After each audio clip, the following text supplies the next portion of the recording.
La guerre en Ukraine, Kiev et Washington, tout proches d'un accord sur les minerais ukrainiens. Mémorandum d'intention signé, dit la ministre de l'économie ukrainienne. Ne reste plus qu'à parapher l'accord définitif. Ce sera pour jeudi prochain, si l'on en croit Donald Trump.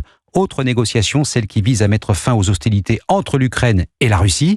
Américains, Européens et Ukrainiens se sont retrouvés à l'Elysée pour en discuter.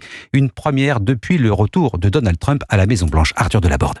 L'Élysée salue des discussions excellentes, positives et constructives en faveur d'une paix solide et auxquelles les Européens sont associés.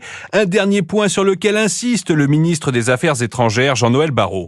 On a pendant longtemps craint que les Européens ne soient pas autour de la table.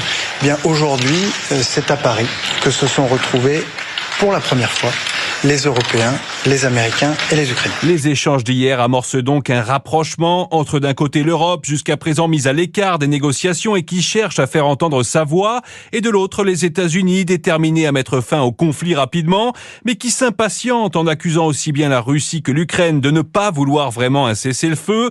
Pour faire avancer les choses, Américains et Européens tentent d'avancer vers une ligne commune, mais des points d'accord restent à trouver, notamment sur la question de l'envoi d'un contingent international pour garantir une paix durable en Ukraine.